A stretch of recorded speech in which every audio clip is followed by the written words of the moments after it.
All right, Kwang, please.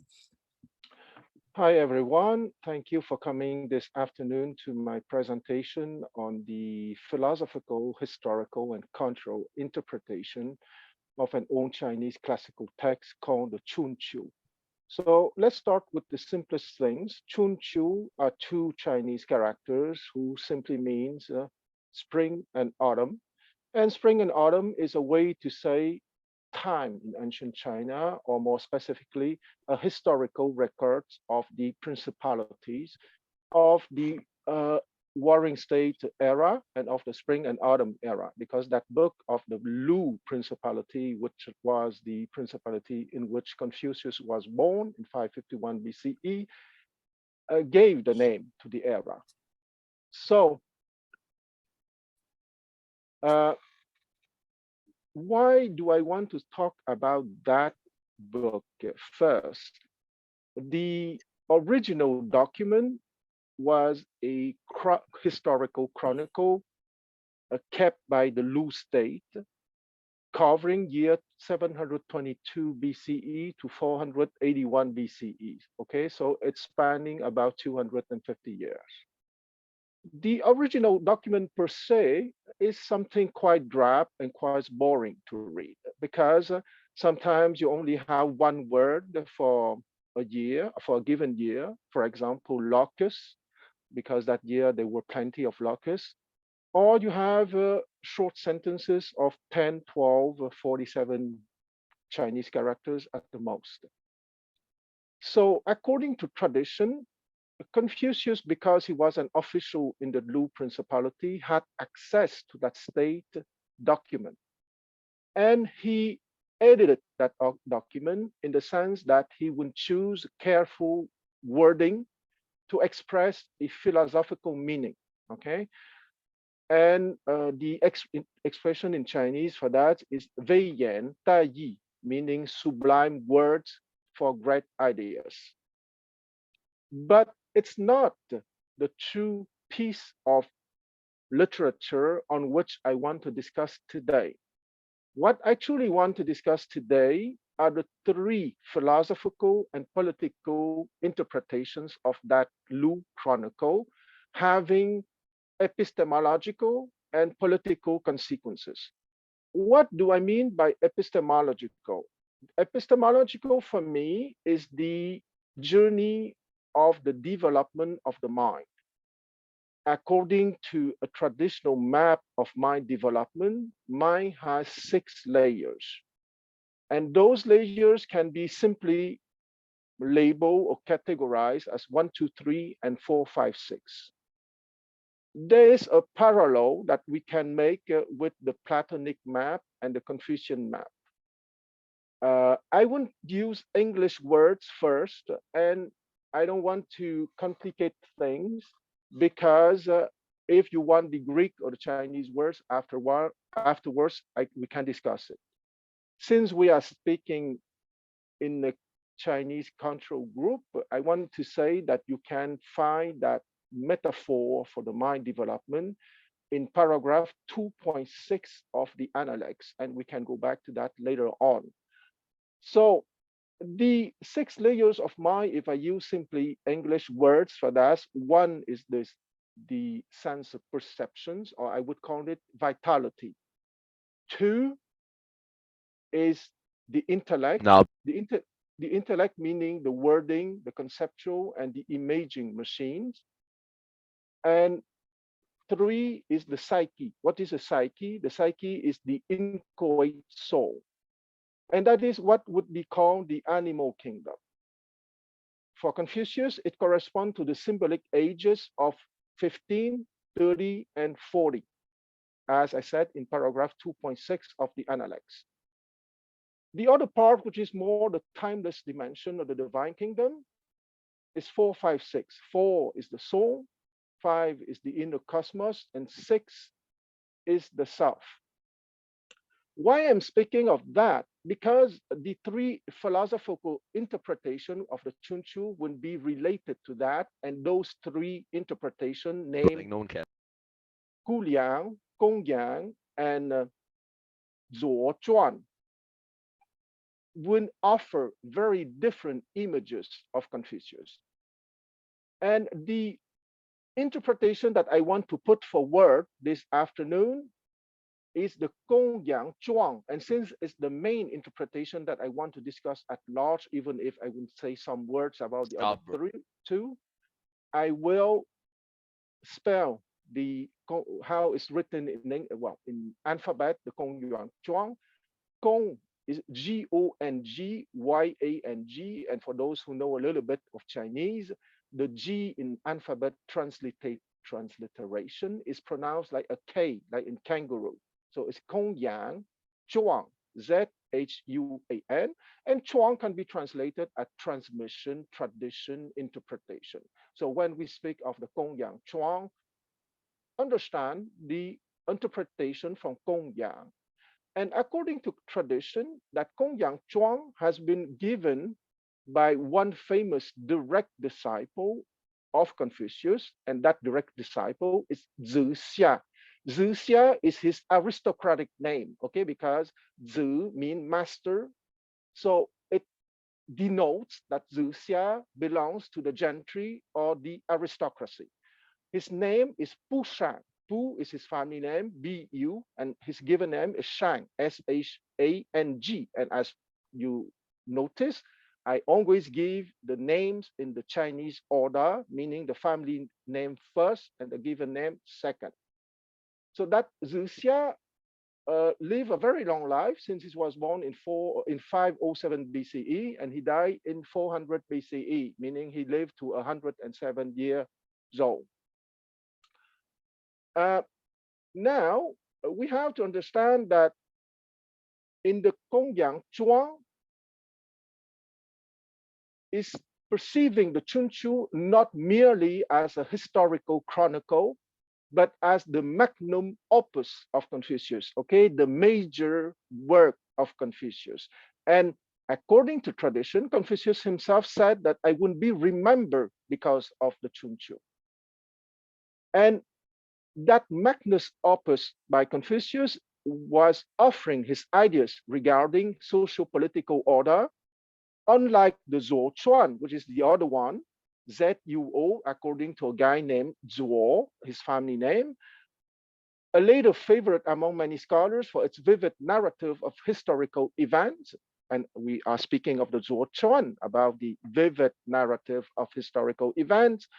The Gong Yang Zhuang, the main interpretation that I want to offer, was confined in a dialogistic style resembling a class conversation between a Confucian scholar and his student, discussing the profound meanings behind the subtle words of Chunqiu, Weiyan, okay, or sublime words or subtle words of Chunqiu, and was brief in explaining the historical context. Because of its emphasis on theoretical interpretation of the annals, okay, because the Chunqiu is a historical chronicle or annals, it is the political theory wing of Confucianism. The primary assumption of Gong Yang Zhuang is that Confucius authored the Chunqiu, not the basic boring text, which was simply a historical chronicle, but the philosophical interpretation. So Confucius authored the Chunqiu in order to criticize the politics of his time and set a constitutional guideline for future generations. Moreover, Confucius is not merely a transmitter of ancient scholarship, as seen in the Analects, for example, but a charismatic sage, okay? And a charismatic sage, in the Chinese word for it, is called a sheng, who should have received the mandate of heaven and become a king himself. And here we have a parallel with the philosopher king coming from the Platonic interpretation. But since Confucius did not receive the kingship due to political circumstances at the time, he compiled the Chunqiu based on official chronicles, the chronicle of his own Lu Principality, in which he criticized the events and the historical figures of the spring and autumn period according to a coherent philosophy. So Sounded like a follow. based on this assumption, Gongyang Chuang strives to uncover what is claimed to be a deeper meaning behind layers of subtle text. So here we then understand that it's not only um, a teacher of rituals that is perceived usually most of the time in some other texts, especially in the Zuo Chuang. In that, how can I say it? The Gongyang Chuang propose three stages of human history. The Gongyang Chuang proposed that human society evolves over time and could be divided into three phases. The first phase is marked by political chaos and social anomy. The second stage is characterized by the re-establishment of legitimate political order. And the third stage, called in Chinese, Taiping Shi, is when the world as a whole experiences great harmony and that every individual is able to fulfill or realize their potential. So Taiping Shi can be truly translated as the world of great harmony, okay? Because in Chinese, there are three words which often are mixed. An means safety. It doesn't mean peace, because most of the time I hear people translate an as peace, but an is not peace, an is safety. And ping is peace, but the highest possible peace. And he is harmony. So, so those three words are often mixed. So what do they mean, or what do the Gongyang Chuang interpretation means by the Taiping Shi, or the word of supreme peace? First, you have a unity of cosmological and political order. Okay, what do they mean by that strange or a little bit abstruse phrase of unity of cosmological and political order? It means that there is a perfect match between the epistemological development and the social status of a given person. Okay, so in other words, you have a perfect match in the epistemological stature of someone and his social status. That is the unity of cosmological and political order. Because once again, I repeat, 1, 2, 3 in terms of epistemological development is the vitality of the senses perception, the intellect and the psyche, and 4, 5, 6 are the higher order of the timeless form of beauty, truth, and goodness. And in Chinese political understanding, you have the hexagram, which represent that perfect matching between the epistemological development, the lower trigram 1, 2, 3, what I just said, vitality, intellect, psyche, and the upper trigram 4, 5, 6, corresponding to the timeless form of truth, of beauty, goodness, and truth in order 4, 5, 6. And at the same time, if we are in a Taiping Shi, which is the ultimate end goal of universal history, you have the exact matching between the epistemological stature, which I gave the 6 words for that, and your social status. Okay, so the number 1 corresponds to the commoner, the number 2 corresponds to the petty officer, the number 3 to the officer, the number 4 to the lords and ministers, number 5 to the sovereign, and number 6 to the sage. Of course, no society on earth till now accomplished that perfect matching between epistemological stature and social status. Okay, it's a theoretical and philosophical word of epistemopolitical understanding. The other characteristic of a Taiping Shi, of the great harmony, if you want, is the reconciliation between past and present sources of political legitimacy. Since China always had an understanding of political form as only the monarchy, at least at the time, It means also the limitation of monarchical power, also the distinction between legitimate political maneuver and the realpolitik, okay? Because in the Kongyang Chuang, it's much more idealistic than the Zuo Chuang, for example, which would be more the realpolitik wing of the Chunchu interpretation. Because if you read the Zuo Chuang, you will have a description of battles, of intrigues at court, of marriages between noble houses, of assassination attempts, of alliances between principalities, of debates between ministers at one royal court or at different royal courts. So the kind of stuff that we would encounter by reading realpolitik books, for example, even nowadays. If you read the book by Henry Kissinger on China, for example, well, it's full of realpolitik, if you want a practical example. And I keep on with the what is called the typing shu in the Kongyang Chuang, is the right interaction between human and heaven.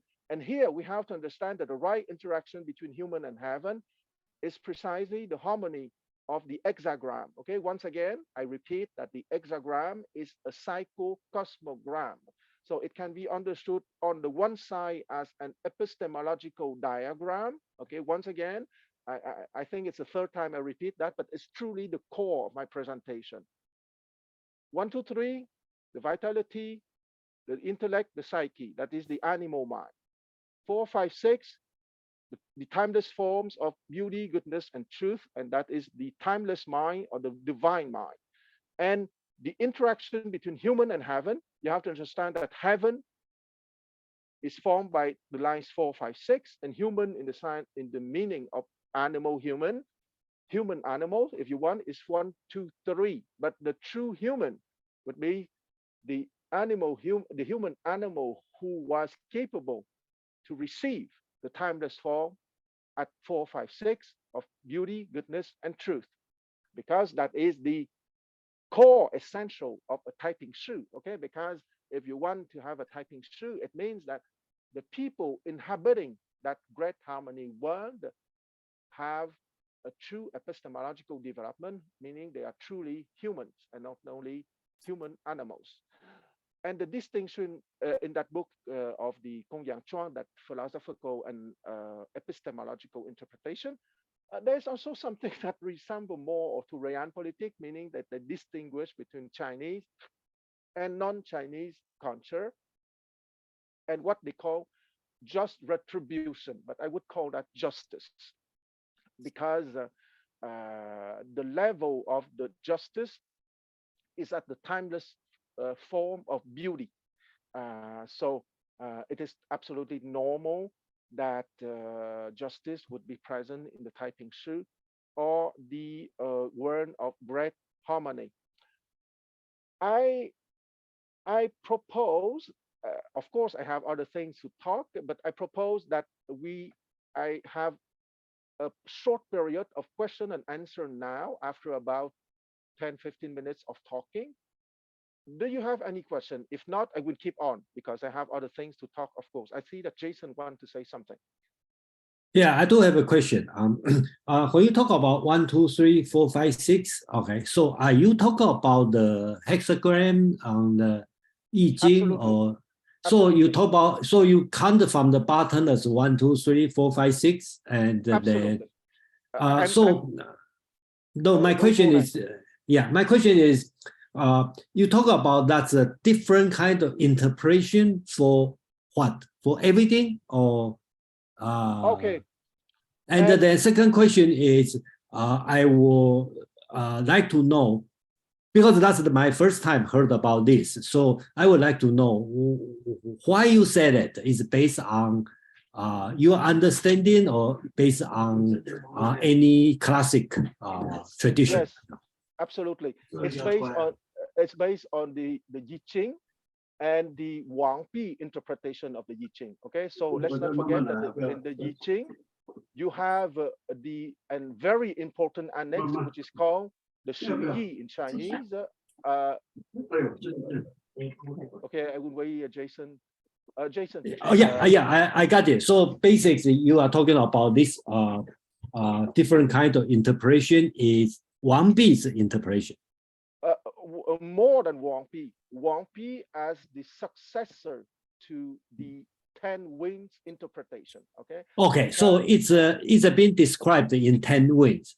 Exactly, and Wang Pi. And I would like to mention to everyone that Wang Pi had a very short life, just 23 years. He was born in 246 and he died in 23 years later, 249, and he died 20 years later. Oh, I'm sorry. He died in 249 and he was born in 226. Okay, born in 226 and he died in 249, 23 years later. So in that very short life, he managed to give the most outstanding interpretation, or I would say refinement of the interpretation, which was already present in the 10 winds explanation of the original Yijing. Okay, so Wang Pi gave some refinement on that, and that interpretation stayed the major epistemological understanding of imperial China, meaning that we have a achievement or a journey of mind development as symbolized by the hexagram, the lower hexagram being the human animal mind, once again, vitality, intellect, and psyche. But that human animal, if he wants to evolve, would have to learn to meditate and to improve its understanding of reality. So in order to receive the higher timeless forms of beauty, goodness, and truth, which are the line of heaven, okay, 4, 5, 6, okay, the animal dimension and the heavenly dimension. And I thank you, I thank you, Jason, for asking that question. But even for Chinese like you, it might be not clear. So I imagine that for the other people, it might not be clear. So thanks for your question. Yeah, I probably have some bias. That's the big difference between me and the Kwang, because I don't like Wang Bi much. Okay, so that's one of my bias I have to admit. Okay, and second thing, I don't connect Yijing with Confucius much. Okay, so that's you can say that's our difference, and I totally respect his difference and my difference. I'm not saying I'm right, he's wrong, but I don't admit I was wrong. So, thank you for that's an open discussion. And since I sorry to interrupt. Huang doesn't think we need a PowerPoint presentation. So today is a trial. So if you have any question, please raise your hand and ask question, because there's no question too simple or naive or stupid, because we assume nobody have a background. So please ask question. Yeah, that's our purpose. Yeah. Okay, so I see Brian has his electronic hand up. So please, Brian. Yeah, Jason, thank you for your comment, because I have 2 stupid questions. Okay, go ahead. Yeah. I'll just say quickly what they are and then let you run with it. But the 2 things that struck me is, the question is, how does one move or attain the divine mind? What I can imagine is some people are kind of born with it, or others are educated to it. I mean, I can guess what it is in the Confucian tradition, but I just wanted, that's a question that struck me. The second thing is this whole idea that you mentioned at the very end, justice, the just retribution. That's a very vague term, so I know it's probably not fair to ask you to go off and discuss that, but obviously I think is subject to a lot of different understandings. So I'll be paying attention to that. Okay, so I can guarantee you that your two questions are not stupid at all, because I will need the next 5 minutes to answer the first question. So the first question is, how can someone advance on the epistemological journey? Okay, of course, the answer is from the Confucian tradition, since I'm speaking of the Confucian tradition today. I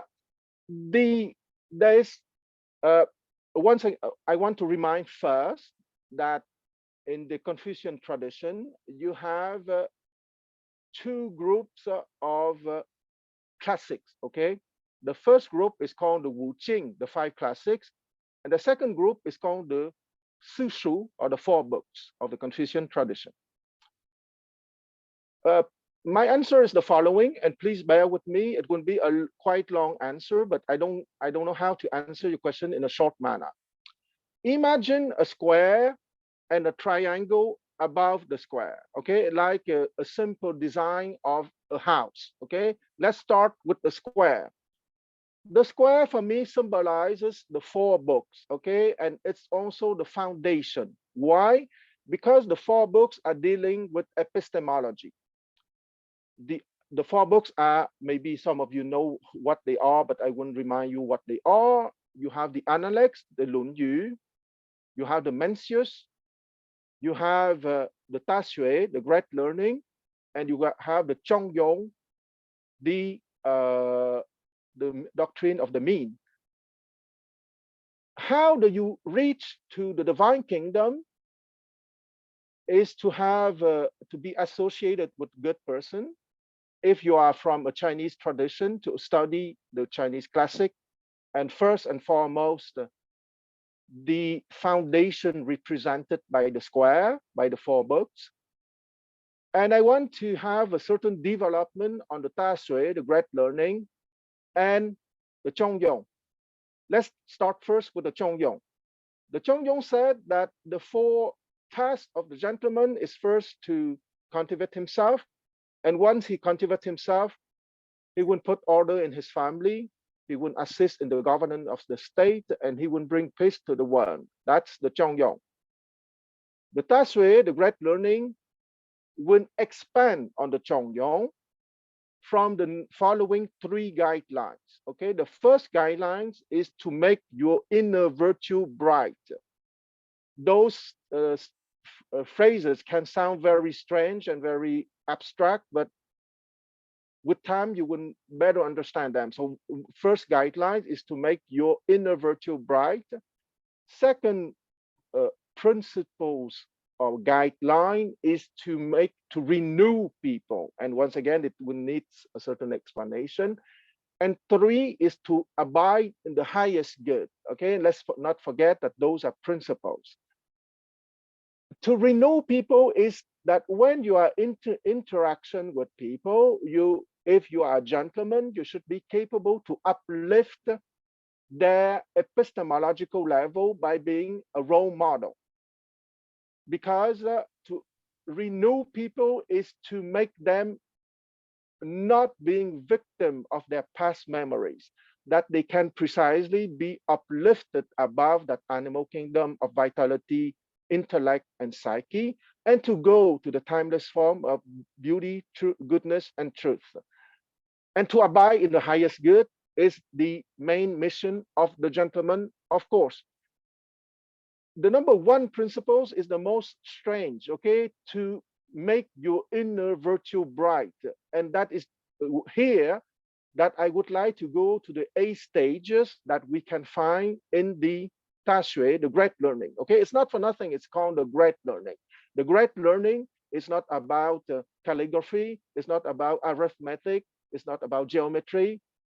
Here maybe Plato would disagree because I think it would see geometry as a great learning. But anyway, but you understand what I mean. The great learning is not learning a skill. Okay, the great learning is truly the epistemological journey or adventure or endeavor. So that first principle of making your inner virtue bright is explained in the Tashui in 4 steps in the 8 stages, because in the 8 stages, the 5th stages is called cultivate yourself. Okay, 6, 7, 8, 5, 6, 7, 8. Okay, the 5th stages is called cultivate yourself, and 6, 7, 8 is a repetition of the Zhongyong. Okay, put order in your family at 6, assist in the governance of the state at 7, and bring peace to the world at 8. But what is truly important, and which answer to your question, and I'm trying you to be patient enough to listen to me for 5 minutes before I go to the core of the answer. How do you do to go to the timeless form or to the divine kingdom? It's precisely the first 4 stages of the Tashui, meaning put order in your own affair first, at first. Okay, meaning that let's not kid yourself, or because if you don't put order in your family, if you are not in your family, in yourself first, meaning if you're a criminal, if you're a drug addict, if you're an alcohol addict, if you have problems with your, but serious problems with your family, or you don't raise your kid, you abandon them and that kind of thing, well, it's useless to go further because you don't even answer to the basic human requirements. Okay, that's what is meant by the first step of the Tashui, put order in yourself. Once you put order in yourself within you're an average citizen, you will go to the second stage, which is Ge Wu Chi Chu. Okay, Ge Wu Chi Chu in Chinese, but I would translate by extend your knowledge by exploring reality. Okay, as comprehensively as possible. Okay, sometimes 4 Chinese characters needs maybe 10 or 12 English words to translate that. Meaning that, and there you go to very deep, down to earth stuff. Okay, you associate with the good people, with knowledgeable people, with gentlemen. You study for a skill, for a trade, but you also keep on your epistemological journey, etc. That is what is meant by Ge Wu Chi Chu. That is probably the big stuff in the maintaining or making your inner virtue bright. At the 3rd stage, which is also a big stuff too, is making your intention sincere. Okay, because you can explore reality, inner reality, outer reality. You can make friends with gentlemen. You can make friends with knowledgeable people. But is it really to make yourself advance on your epistemological journey, or is it only for entertainment, or even worse, to take advantage of people in some groups, for example? So that is making your intention sincere. Okay, and in every interaction of your life, be it professional or for amusement or for entertainment, etc. And the number 4 is to balance your mind. And to balance your mind is precisely that balance between heaven and earth, or if you want heaven being the lines 4, 5, 6, the timeless forms of truth, beauty, goodness, and truth, and 1, 2, 3, which are the animal dimensions of vitality, intellect, and psyche. Okay, psyche is also sometimes translated as the heart mind, or if you want, the vitality is the senses perception domain. The intellect is the concepts, the words, and the images domain. And the psyche or the heart mind is the emotional domain. Okay, things which are very animal, and animal is not a bad word for me. Okay, animal means simply a living being belonging to a certain species. Okay, so a human animal is a living being belonging to the human species.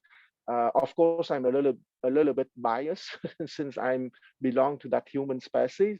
The human animal probably has more epistemological possibility than the cat animal or the dog animal or the horse animal. But I'm sure that if the dogs and the cats and the horse can talk, they would refute me strongly.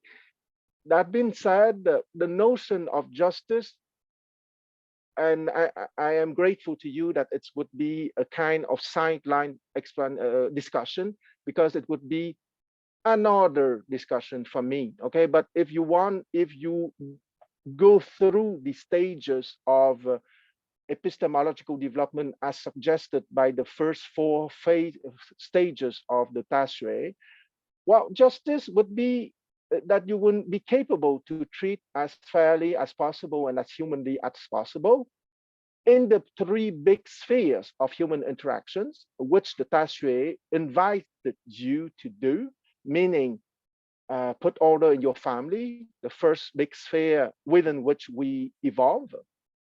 The second big sphere, which is the nation in which we are, assist in the governance of the state. And the third one would be bring peace to the world. The third biggest sphere of the three general spheres of our human interactions. Wow, thank you very much.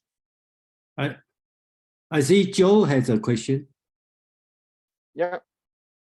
How does this relate to Ren? Ren is goodness. Okay, so the three lines of the heavenly kingdom, 4, 5, 6.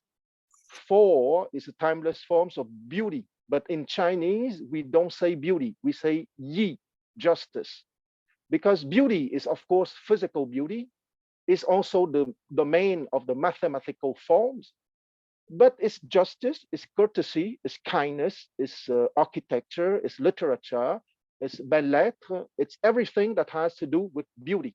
Okay, and Ran, humanness, true humanity. I think that there are many translations, but since we are in a Chinese culture group, I wouldn't limit myself to Ran. Ran is precisely the fifth line. It's goodness. Okay.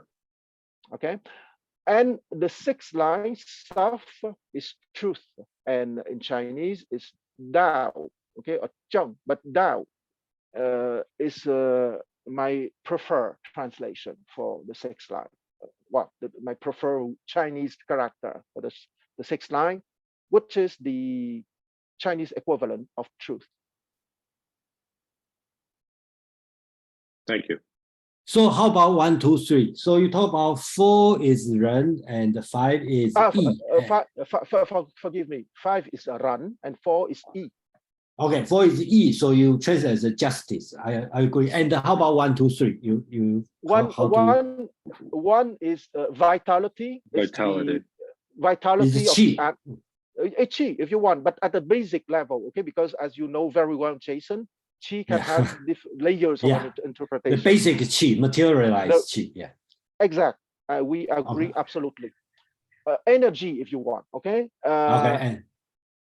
2 is the intellect. The intellect meaning the capacity to, Chu. Well, maybe not because Chu has a meaning of wisdom too. Is there a lower word than Chu? So what's the Chinese word on the second one? It's Yu Chu, but I am a little bit hesitant Yu Chu on that because the intellect is lower. It's true. It's true. Okay, but it's by different understanding of the zi. By different understanding. Thank you for that. Okay. And how about 3? 3, the psyche is Xin. Exactly. Okay, got you. Yeah. Okay. So this one is based on Wang Bi's interpretation of the 10 winds. Of the 10 winds, and let's not forget that the 10 winds, according to tradition, has been revised by Confucius. Okay, you have you have 2 schools. One school would say that it has been entirely written by Confucius. The second school, which I prefer, said it has been revised by Confucius because the 10 winds is a very old text, okay, and it has many layers with time. So I prefer to say that it has been revised by Confucius. Thank you. Yeah. What's 10 wings? Forgive me, I did not hear what you said. What's 10 wings? The 10 winds is a philosophical interpretation that has been added to the classic called the Yijing. Yijing is the classic of change, of course, but the 10 wings of Shu Yi in Chinese is a philosophical and epistemological interpretation of how to use the books of the Oh. Yijing. Okay, thank you. And I see that Chris Gate wrote that he considered Wang Fu a Taoist. I beg to differ, because Wang Fu had political ambitions. Here we can discuss. And what is the major difference between a Taoist and a Confucian for me is that the Confucian insists absolutely that the gentleman return to the society, to his family, to his society, and to the world, to help uplifting people within his capacities, of course, and to participate to the society.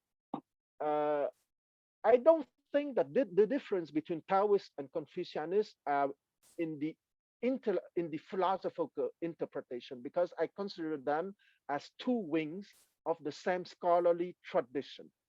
But the ultimate differentiating factor is that really you would be a total reject in the Confucian world or universe if you don't go back to the society to bring what you have learned and to share with the society. Okay, and according to that interpretation or differentiating factor, Wang Fu was something who was very present into his own society during his lifetime, from 226 AD BC CE, sorry, to 249 CE. He had a very short life. Okay, so he did not have much time to be present in at court or at society.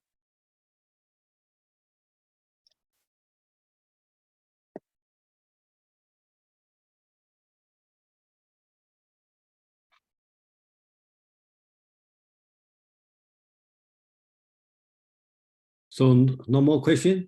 Shall we continue? Or? Yes, because let's not forget that I have another big pieces to present related to the Yan Tie Lun, the debate on salt and iron, because and it's related to the Kongyang Zhuang interpretation of the Chunqiu.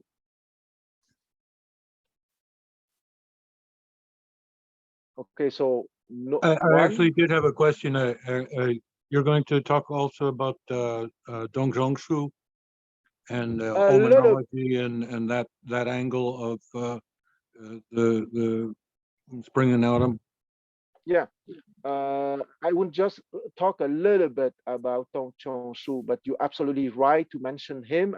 I see that you know the Kongyang Zhuang interpretation, because Dongzhongshu was Dongzhongshu, to pronounce correctly, was a major philosopher linked to the Kongyang interpretation precisely.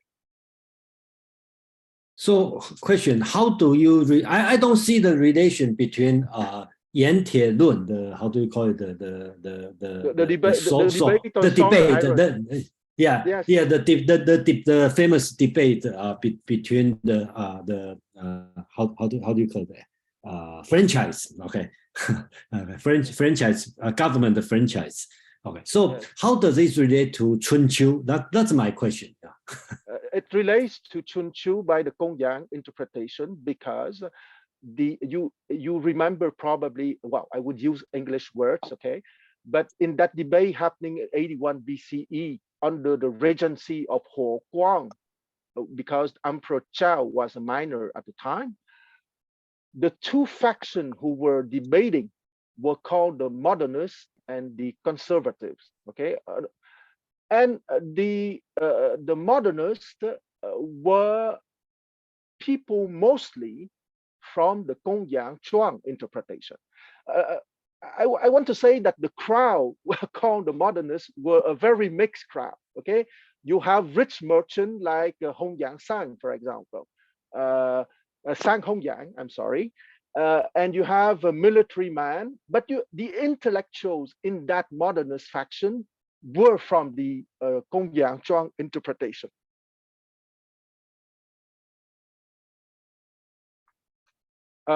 Jason, Gong Yang interpreter is more on the economical side. Or exactly.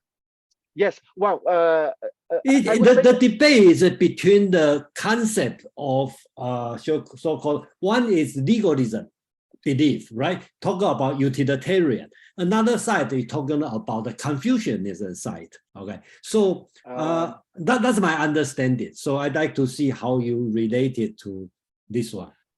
Exact. I'm very grateful, Jason, again for your standpoint, because I'm absolutely delighted to contradict you at each time. That's because we truly have, I would not say a direct opposition on our stand, but we have nuance in our understanding of stuff. And I know that you know those stuff. Okay, I want to make a historical reminder for everyone because not everyone understands the historical context of the debate, okay? So the debate happened in 81 BCE. It was under the minor emperor called Chao, who was a son of the great emperor Wu Di. When Emperor Wu Di died in 87 BCE, his son was 4 or 5 years old. Okay, so he needed a prince regent, and that prince regent was a guy named Huo Guang. Huo was his family name, Huo, and Guang, Guang, was his given name. So that great emperor Wu Di ruled between 141 BCE and 87 BCE. So he ruled for 54 years. I think that it was the second longest reign of Chinese history. During that reign, the Chinese empire expanded tremendously. Okay, what is called Central Asia, what is called the Xinjiang province nowadays, became a Chinese protectorate. And under the guidance of Emperor Wu, a general called He Chubing and Wei Qing conquer the Xiongnu that the Westerner calls the Huns in 119 BCE, and those Xiongnu's or Huns were truly a permanent danger for the Chinese empire.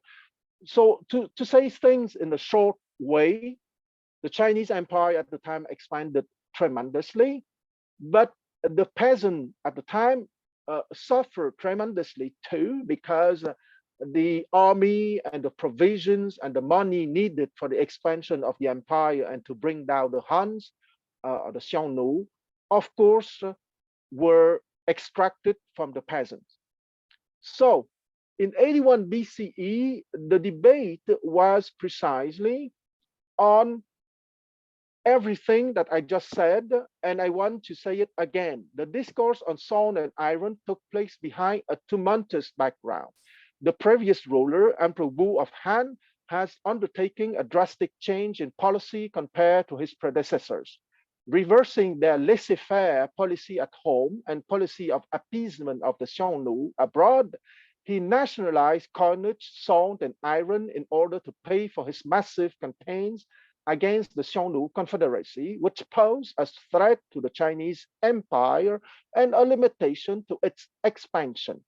Although Wu was successful in his campaign, his policy bankrupted many merchants and industrialists, led to widespread dissatisfaction and even revolts against imperial authority.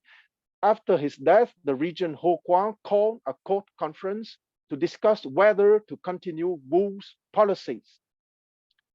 So the policies in the early Han, meaning before Emperor Wu and were marked by laissez-faire principles due to the adoption by the early emperors of the Taoist principle of Wu Wei, literally meaning do nothing.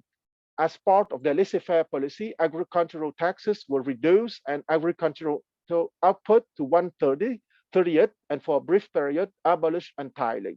In addition, the labor corvée required of peasant was reduced from 1 month every year to 1 month every 3 years, and the minting of coins was privatized. Wine chain taxes on salt and other commodities were removed. So the debate was for the following stuff. As complaints surfaced, criticizing more and more about the government's policies, the regent Ho Guang, who was the de facto ruler of China after Emperor Wu of Han died, called a court conference to debate whether the policies of Emperor Wu should be continued, and the resulting debate was divided into two groups, the reformists and the modernists. The reformists, largely provincial Confucian scholars, backed privatization and a return to the laissez-faire policies of old. The modernists, on the other hand, largely represented the interests of the central government and were more in tune with legalist philosophy, as Jason mentioned.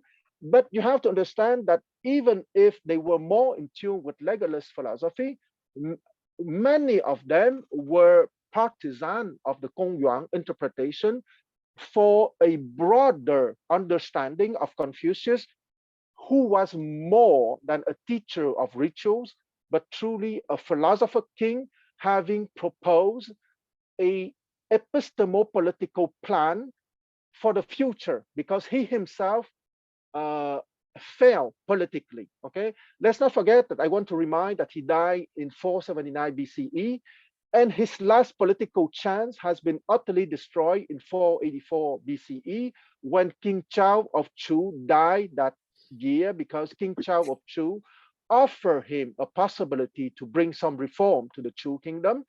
But unhappily, he died some months later, and Confucius knew perfectly that it was the last change for him to bring practical political changes. So during the last 5 years, well, he always took care of epistemological development, of course.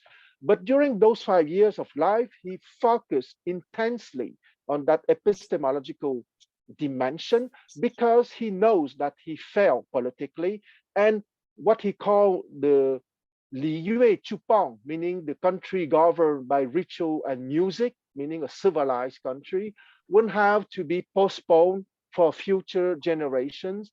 Hence, his editing of the spring and autumn of the Chunchu, and the first generation of disciple, Zuxia more precisely, created that Gongyang interpretation, who has been transmitted, and that interpretation has been very important under the Han dynasty, and the Han dynasty is a 400 years long dynasty. So it has been a very important, how can I say it, departure of the Confucius school as the control matrix for the Chinese Empire.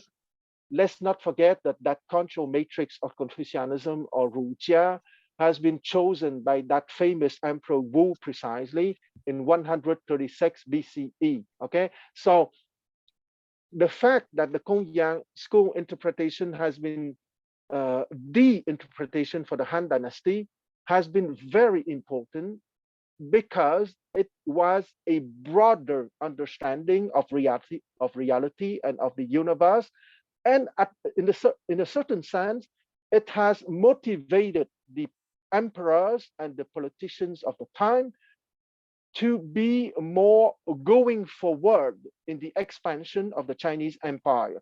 And precisely the fiscal and economical changes brought by Emperor Wu are questioned precisely after his death in 87 BCE.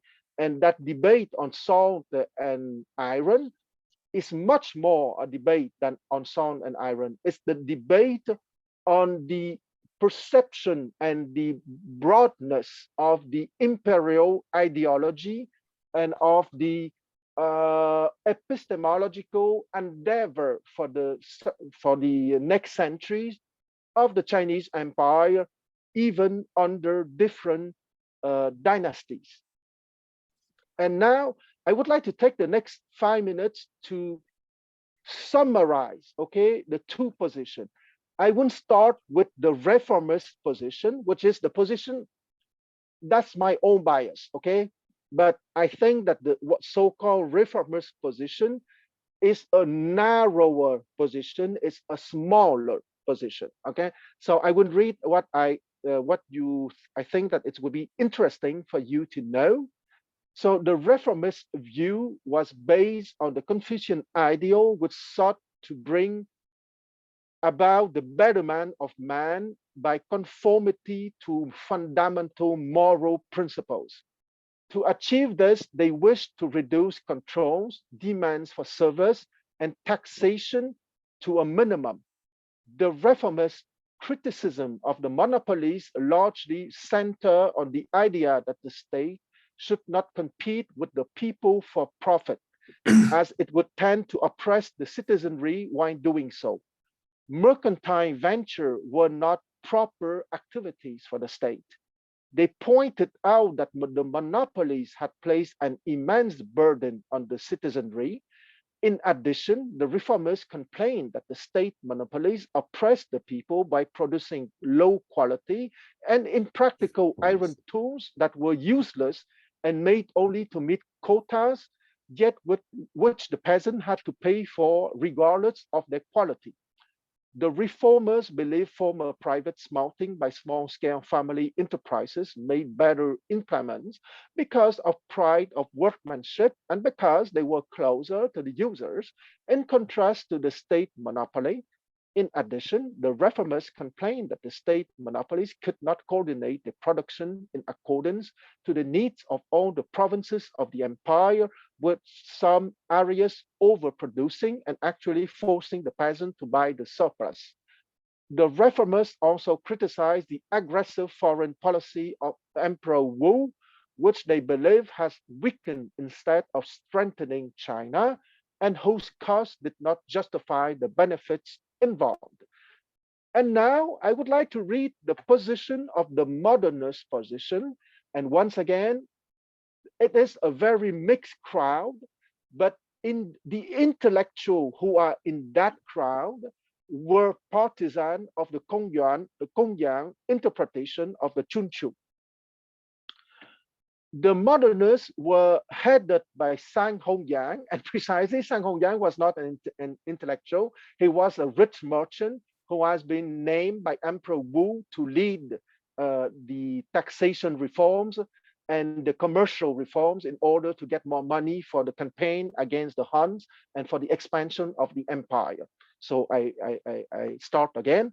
The modernists were headed by Sang Hongyang, an ex-merchant who has been selected by Emperor Wu to administer to his new interventionist policies. They justify the imposition of controls on the grounds that they would thus arrest profits from wealthy private merchants that could pose a threat to the state and bring them into state coffers. Particularly, the modernists claimed that salt and iron industrialists were brutal and tyrannical, who employ thousands of workers that could potentially become rebels.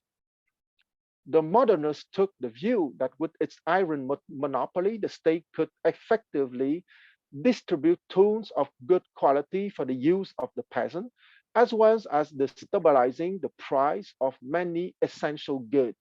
They also claimed that private workshops were too small, unspecialized, and poorly equipped.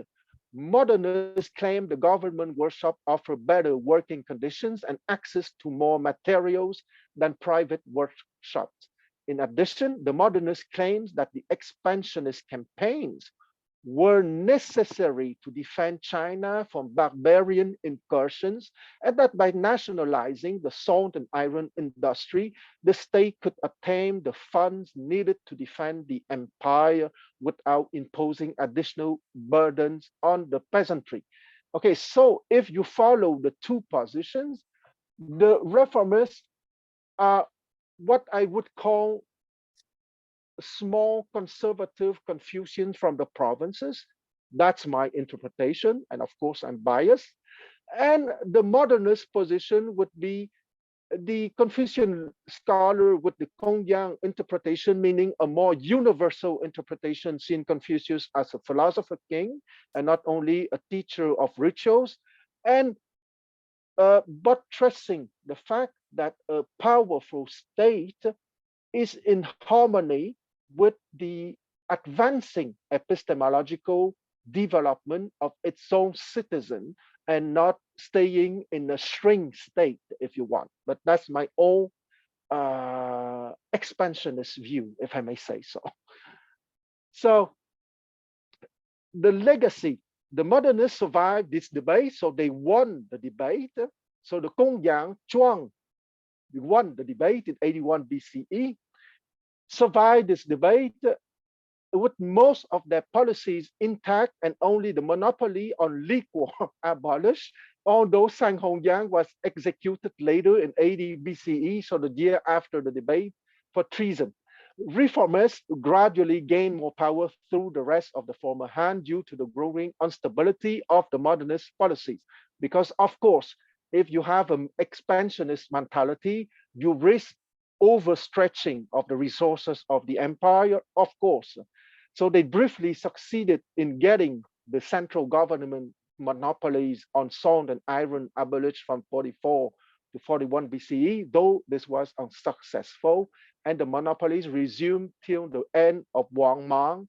And Wang Mang created a short dynasty between 9 and 23 CE, which imposed ultra-modernist policies.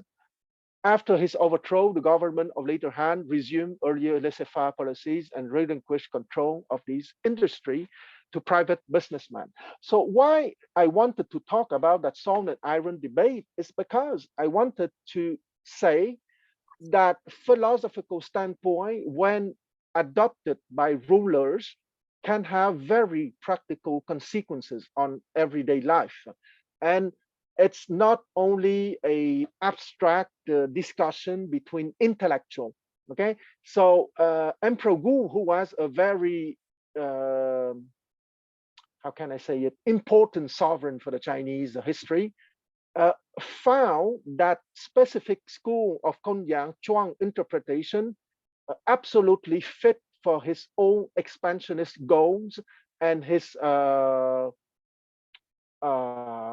imperial purposes, if I may say so. So I want to pose another time if there is a question interactions.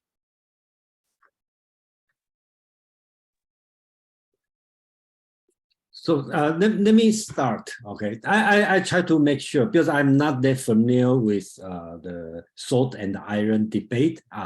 When I look at this one, I totally look at on the political side. So I didn't look at on the philosophical side. So I thank you very much for bringing this together. I never think of this one before. So I just want to make it clear. Correct me if I was wrong. So Huo Guang is on the reformer list, right? Because he, am I right? Huo Guang is the reformer list. And the Huo Guang, yeah, go ahead. Yeah, I'm probably wrong. I want you to let you finish because I want to understand you completely before answering. Okay, so I just want to make sure, correct me, but I probably don't know very clear. So Huo Guang is on the reformist, right? And the Wu Di, the Wu Di is on the modernist, and who modernists support the Gongyang interpretation of Chunqiu. Because they support the state enterprise. In today's words, the big government and the small government. So the modernist is the big government, and the reformist is the small government. And right. And then the turnout, the big government won. Okay, but Huo Guang still get the power. That's why he has the San Hongyang got executed. Okay, and but the policy being continued as a big government, but Huo Guang get the power. I don't know. That's my understanding. Am I correct, or you have a different view? If I may, if you give me the permission, please, yeah. I would say that I would give you 95%, because that's pretty good. I'd like to hear from you. Yeah. Yes. I would say that you understood everything. Maybe a small thing, okay? Ho Guang was a weak man, okay? That's why he has been chosen by Emperor Wu. Because let's not forget that Ho Guang is in the same family that Ho Chu-bing, okay? And Emperor Wu loved very much Ho Chu-bing because Ho Chu-bing contributed a lot to the expansion of the empire. So He Guang has been chosen because he was a weak man, and he listened to the powerful people in court at the time. And Emperor Wu knew perfectly that the faction of the modernists, or the faction who were in favor of Emperor Wu, were the most powerful official at the time. And he knew perfectly that He Guang would simply go with the crown. However, in 81 BCE, he was forced to have that debate because it was becoming more and more difficult for the peasant. Because as you know, Jason, the expansion of the empire under Emperor Wu has brought a lot of suffering to the Chinese people, even if the Chinese empire grew incredibly, I would say by 35%, okay?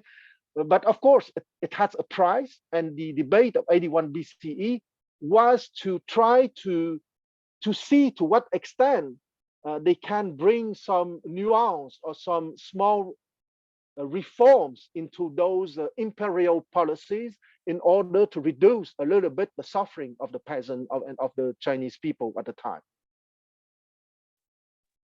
Yeah, thank you. I think that's great. At least that's great. And I'm sorry for some people probably lack of background. And I hope Juan and I's discussion is not too technical for most of the people. So I will encourage more question on the different level, or different angle. Yeah, please. Yeah. And I like very much your small and big governments analogies. It's perfectly that.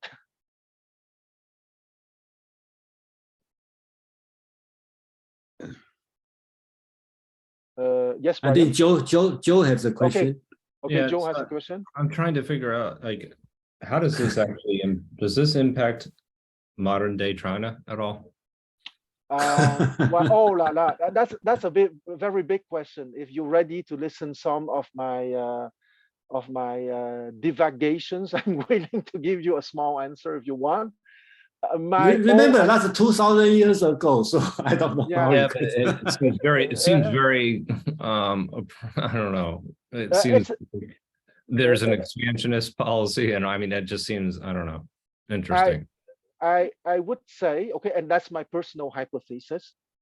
I always said that China has always been a legalist government refined by Confucian principles, in the sense that epistemologically, the citizens are encouraged to develop their epistemological level, to go above the vitality, the intellect, and the psyche to the timeless form of beauty, truth, and goodness and truth. That's for sure. Okay, what is central to Confucianism is Ran, which is the fifth line, goodness.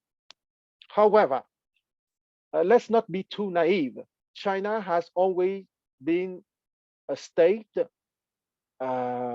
within a legalist framework. Okay, meaning if you have rewards and you have punishment, and the rewards and the punishment are very clear in case you don't respect the law. Okay, the Chinese state is a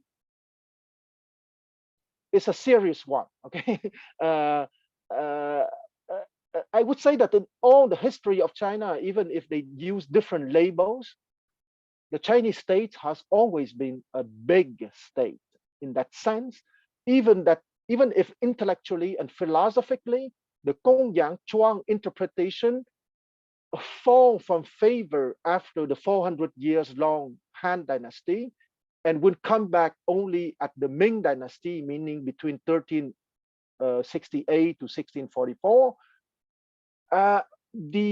How can I say it? The foundational proclivity, the foundational mentality of the Chinese state has always been what I call a Gongyang Chuang interpretation Chinese state, or to use the excellent metaphor used by Jason, The Chinese state has always been a big state most of the time in Chinese history.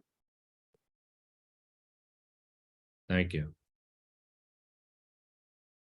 And Brian has a question. Yeah, I was struck by the tie-in. I thought it was fascinating between the epistemological development, which I would call, let's just call education, and the expansionist policies, economic policies, the difference between big and small government. The first thing that struck me, was just fascinating to hear what you said, is that I recognize a pattern in what you described, which has also occurred at other times and other places in history, and that is expansionist policies lead to centralization, and then unfortunately with an increase of burdens on the local people, and that this can then become very unstable. And it can sometimes, I think, be even worse than instability if the government looking for expansion is defeated. Then the instability is crushing. So the instability comes not from domestic internal, but from external sources. The ones that struck my mind are and then I have three here, but I think there's many more. The one that, everyone always points to the Nazi regime.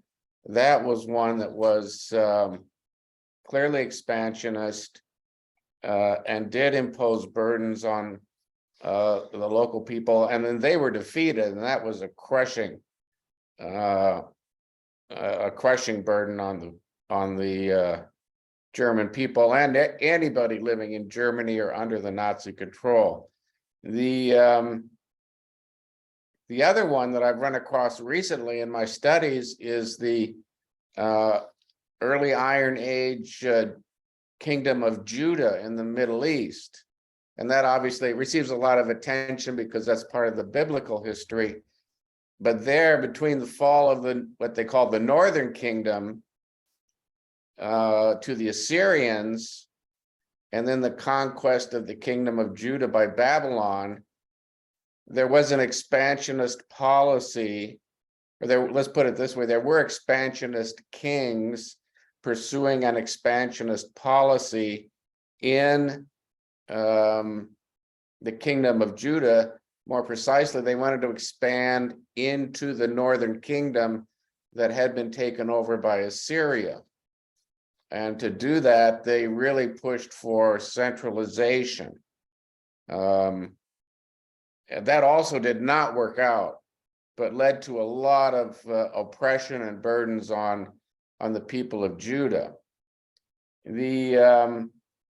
But the one that really intrigued me because of the tie-in with the epistemological development is the French experience.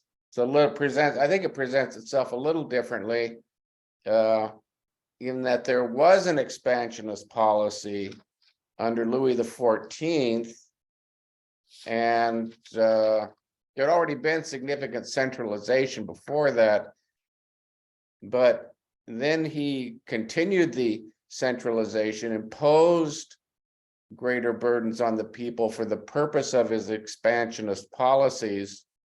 And after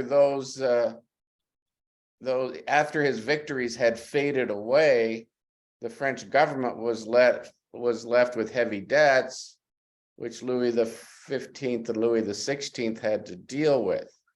And there was this very, very centralized government with a heavy debt based on expansionist policies.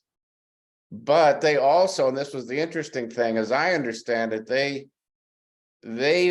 believed, the royalty together with the church believed that the education of people depended on the state and the church, the establishment.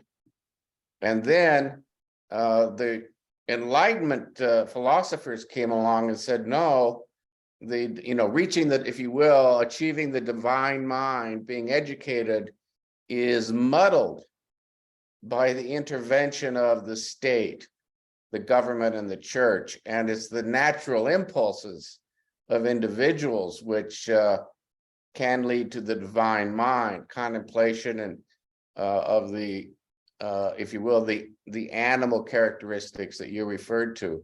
So I find, and then even these words like laissez-faire that you've used to capture what's going on, these concepts are French, and some of the French obtained their understanding of these issues through reading Chinese philosophy. So that, I think, is really, really interesting to me. I don't know if you have more comment on that, but it just, this tie-in between epistemological development, in other words, education or educational policy, the understanding of what works to educate people, and government centralization, I think is really, really interesting. Yeah, thank you for your comment, Brian, because I think you got the core essential of the link between epistemological development as encouraged by the government. Because let's not forget the link, okay? If a government wants to be expansionist, that government will need competent and capable people for that expansion. So the education is to create officers and people capable having leadership skills to lead that expansion precisely. And there is a dialectic, I would say there is a timeless dialectical between what I would call epistemological development of your education, between that kind of education, but driven by public policies, and education driven more by personal or private interests. And there was always a kind of interaction, if not clash, between those two positions. The other thing that excited me a lot in your speech is about the presence of Chinese classic in the 18th century Europe, okay? Because you know that the two European scientists and intellectuals who were prominent to promote Chinese culture, or at least certain Chinese classics, were Leibniz and Voltaire. And you probably know that, for example, that the British civil examination and the French civil examination were created, inspired by the Chinese model.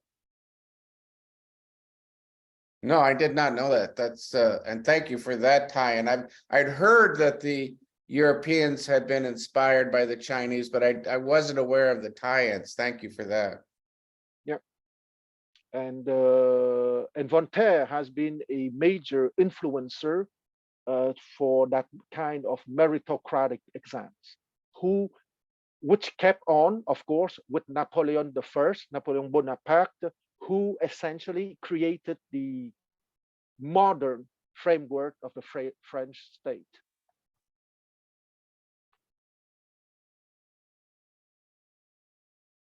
Yes, that's also, I think, a very important point. My earlier thoughts had stopped with the revolution, but when you adding on Napoleon really completes the picture. Yeah, Napoleon is the father of the modern French state.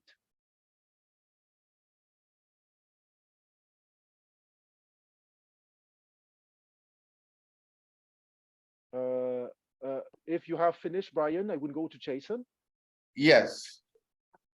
Yeah, I kind of like the touch on Joe's question. Okay, the influence. Yeah, I'm very amazed on the sword and the iron debate. I think this one, to me, it shows how open in the ancient China, even it's a centralized government, because that's a very important government policy, and it's open to the debate, even not open to the general public debate, but it's invite different kind of opinion, people opinion to debate.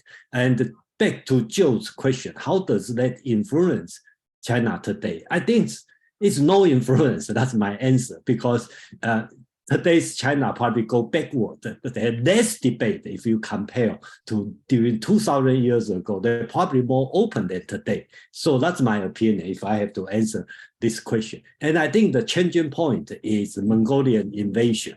And after that time, and unfortunately, when the people who kick out the Mongolian is not a good people, basically they have a very narrow nationalism thinking. So they just kick out Mongolian and they borrow the Mongolian, the Tyrannian rule. So China start to go to the wrong direction. That's my personal opinion. So from time to time, I read ancient, like this one, Iron and the Sword debate. I will admire how open, during that time, and how close even today. So that's my opinion. And nothing like to comment on Huang's talking about legalism. It's a serious legalism. It's very correct, because reward and the punishment. And I'd like to mention the word reward. My opinion, Chinese law and Chinese government compared to Western government and Western law. Western law, Western government is a negative law, negative government. If you look at our law, our government, basically we work on the punishment side, less on the reward side. Okay. Does that mean it's better or worse? In my opinion, it's better, because government should be negative, law should be negative, and positive should be depend on individual. That's just my opinion. But if you want to compare our Western society, the government and the law, they on the reward side. And to me, the question is, do you want reward? Okay, my answer could be no, but some people may say yes.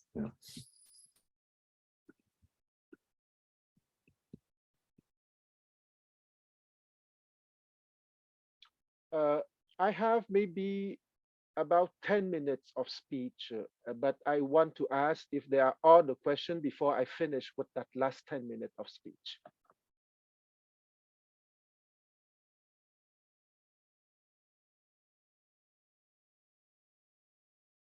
Okay, 1, no question. 2, no question. 3, no question. Okay, so let's go for my 10 minutes of speech, closing my presentation today. I said, if you remember, that I used the image of a square, okay, speaking of the 4 books, okay, because once again, we said in the Chinese tradition that we have the Yijing, the 5 classics, and the Shu, the 4 books. So the square being the foundation, meaning treating of epistemology, of the journey of the mind development, are formed by the Analects, the Mencius, a philosopher born in 372 BCE and died in 289 BCE, compared to Confucius, who was born in 551 BCE and who died in 479 BCE. Okay. And the Tashui, the great learning that I talk a little bit about the 3 principles and the 8 stages, and the Zhongyong, the doctrine of the mean. The Zhongyong has been written by Confucius' grandson, Zisi, Z-I-S-I, and Zisi was born in 482 BCE, and he died in 401 BCE. And the famous Tashui has been written by Zhengzi, Master Zheng, Z-E-N-G, a direct disciple of Confucius, born in 505 BCE, and he died in 435 BCE.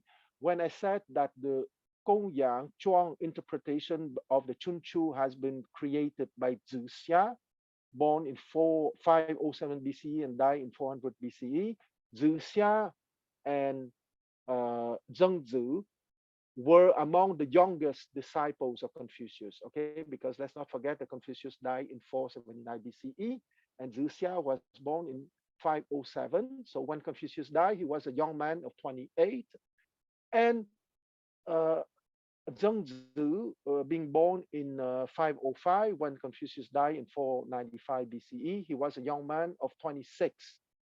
So those two young men will be extremely important in the future development compared to Confucius of the Rujia school, of the school of the scholars. And why, I think I said that, but I want to repeat that. The square is the foundation of the Chinese people development, okay? It's the epistemology, is how to uplift yourself from the animal mind to the divine mind. And just above the square, I want you to imagine a triangle, okay?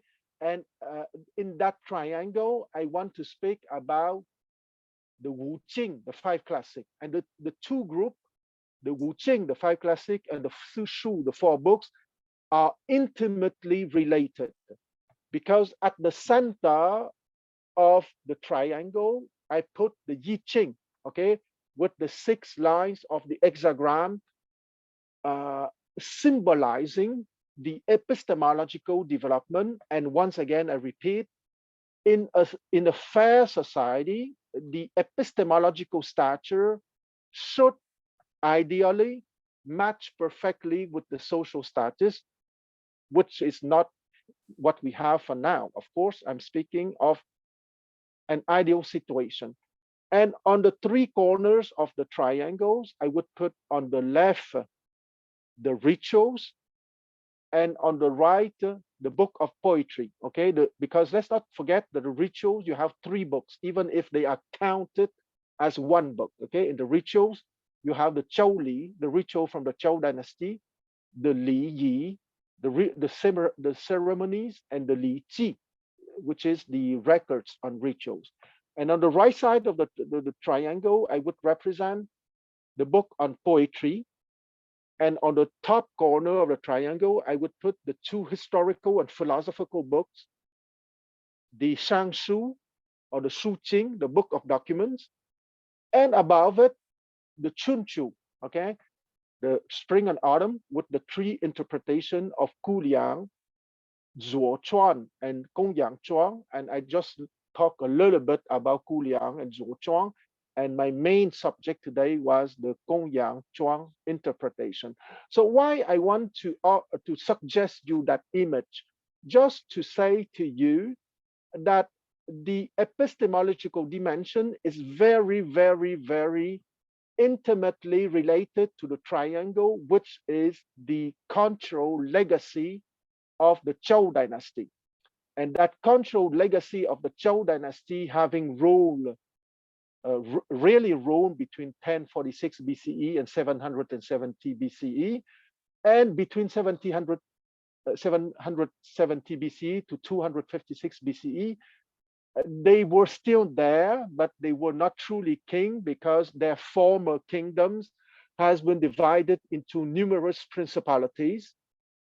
And but they were important because they were political arbiters, and they were cultural models for the 5 centuries of political division before the reunification by Qin Shi Huang, the 1st emperor of China, in 221 BCE. So you don't have to use my image, but that's, I think, the easiest way to understand the deep interrelation between the epistemological part of Chinese culture, the 4 books, and the cultural legacy of the Zhou dynasty, the triangle just above the square. So it's the end of my presentation today, and I hope that it would help you to understand more about classical China.